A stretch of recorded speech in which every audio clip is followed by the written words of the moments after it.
What up, folks? Once again, it is indeed your boy Tim with another ride sharing video.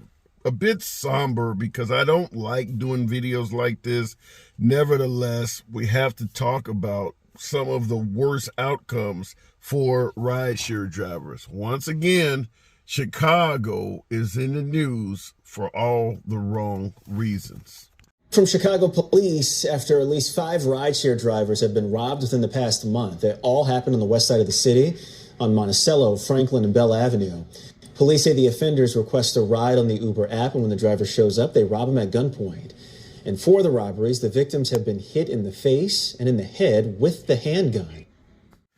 Folks, we got to pay attention to what's going on. 6 drivers, and there's going to be some differences in regards to how these folks were robbed that we need to talk about that does not coincide with the norm. You know, we often talk about nothing good happens after midnight. Be cautious. Keep your head on a swivel when you're out driving in the wee hours of the morning.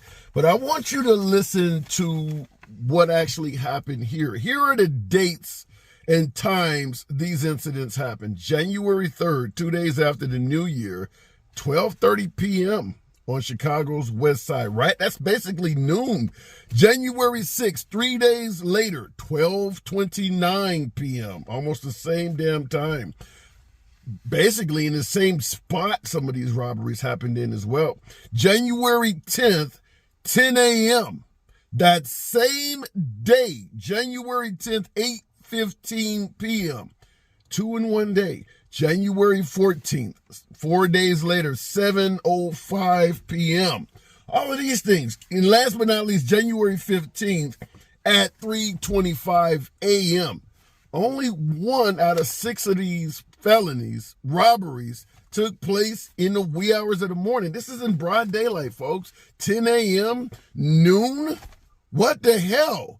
So understand, trying to avoid being outside after dark is not necessarily going to guarantee your damn safety. So what can we do?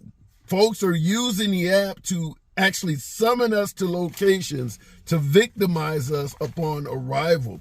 First thing, obviously, when you arrive to a location, I'm just going to give you some humble advice, and I would absolutely invite those who have additional tips in the comments. State what the hell's going on, because every market, there are some differences. Our safety is at risk. Driving for rideshare is dangerous. There's no denying that. But in some markets, it's super fucking dangerous. So, first of all, pay attention to your phone. Pay attention. When you arrive at a location, this is not the time to start fucking with your phone. Get off Facebook. Do not check your emails. When you're waiting for a passenger to come to your vehicle, stay focused. This is when you really need to keep your head on a swivel, because this is when bad people might run up to your shit and do something to you. The only reason you should be looking at your phone is to see if that little dot that represents your customer is approaching your car. That phone could be in the hands of a bad guy that's approaching your vehicle as well. So you don't want people surprising you, grabbing at your door handles and shit. You should be able to spot them coming up. So the only time you're looking at your phone is pertaining to what the hell's going on. You can glance at your phone to see if that 7 minutes have expired so you can dry the hell off and cancel the trip. But otherwise, do not get on social media when you're waiting for a passenger to come up. Otherwise, you can get caught slipping like these folks here. Next, lock your fucking doors. I strongly advise, every single time I pull up in front of a customer's location, I deliberately hit locking of the doors. Once again, you don't want somebody just opening up your doors. Now, if you've been in ride sharing long enough, you've had people who you're not even there to show up and pick up, open up your damn doors. Particularly if you're waiting in front of a club, perhaps in front of Walmart, airports, places where there may be a lot of passengers. Anybody may walk up to your damn car and grab the door.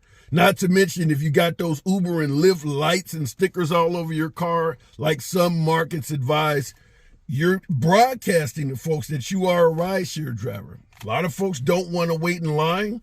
Maybe they can't get a trip or driver to come pick them up. Maybe they've been waiting for an hour. If you show up, they may try to jump in your shit and demand you take them, and the hell with the trip you're waiting on. So keep your doors locked. This allows you to ask questions. It gives you a security barrier. It prevents people from jumping in your shit and giving you a difficult time getting them out. So you can check names. You can make sure the person is who they should be.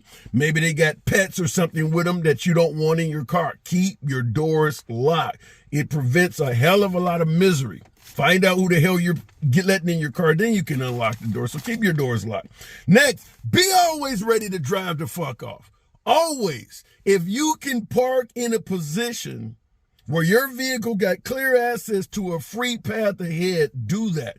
Now, I understand, particularly in a city like Chicago, you may have to parallel park in front of somebody's house or business and wait for them to come out. If you can leave the car kind of slanted so you can get the hell up out of there without having to do all sorts of back and forth, do that. You want to be able to simply put the car in drive and hit the gas and get the hell up out of there. You just never know what's at your window. So be ready to drive off, turning off the engine, relaxing and reclining. This is not the time for that shit. Pay attention. Be ready to leave at a moment's notice. And following up with that, now here's one that may be favored some places and maybe not.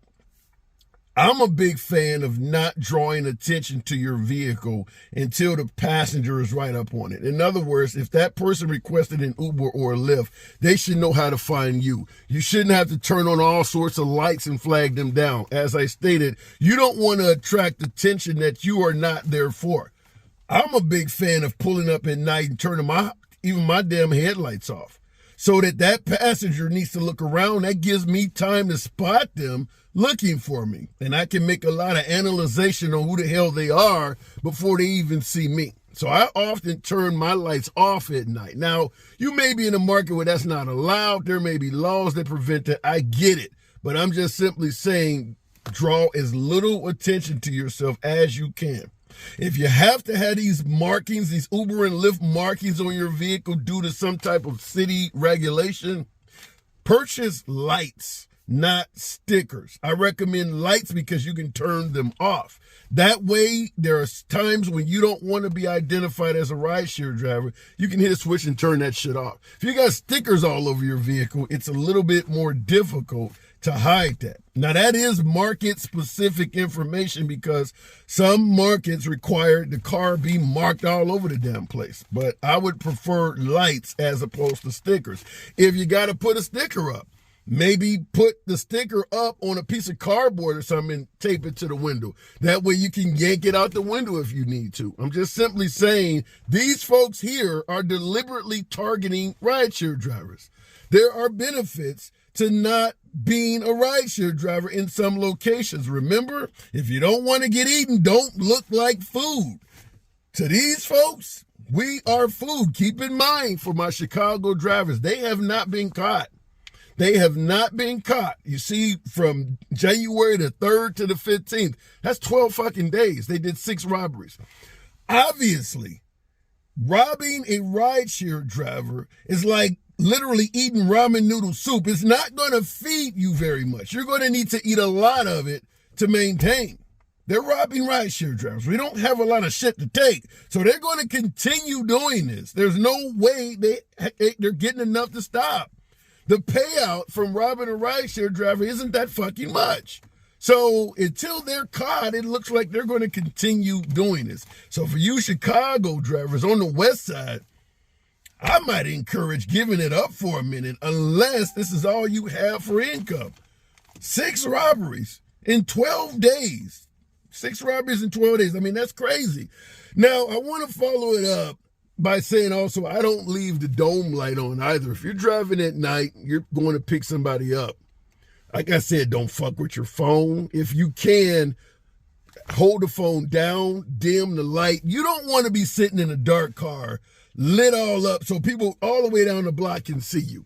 If it's a dark street and you have a light on in your vehicle, people can see you from a long way away, and The bright light of your phone or your interior light, your dome light, messes with your focus in regards to your eyesight.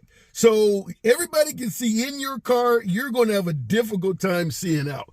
Do not put yourself in a disadvantageous position like that. Turn out the dome light, turn down the phone light, and don't look at the phone other than to figure out where the hell that dot is in relations to you. You don't want people sneaking up on you. And last but not least, pay close attention to pick up and drop off locations. Now, this generally pertains to night drivers, but because this shit is happening in broad daylight, also day drivers. If you're picking people up in areas where every damn thing is closed, maybe you're in an industrial area at noon, but all the businesses are closed on Sunday. Why the hell is somebody over there? Pay attention to that. Pay attention to what's going on as you're driving in. Is anybody following you? Are there cars parked in locations that there shouldn't be? You're going around to a loading dock that normally has trucks, but a car is sitting there. Maybe somebody's sitting in the car. That doesn't look right. Pay attention to what you're driving up on, particularly pick up and drop off locations. If you can see the destination and you know your city well, somebody having you drop them off by the side of a river, why the fuck would you want me to take you to a river? Perhaps the plan is to have you in that river. Be very cognizant of where you're picking people off and picking people up and dropping people off. Picking people up in a deserted area is a recipe for disaster. Closed shopping malls, parking lots, businesses that have been closed for hours. I would strongly advise avoiding those type trips. Period. Certain areas where you're driving to it and you're even asking yourself, why the hell would somebody be out here?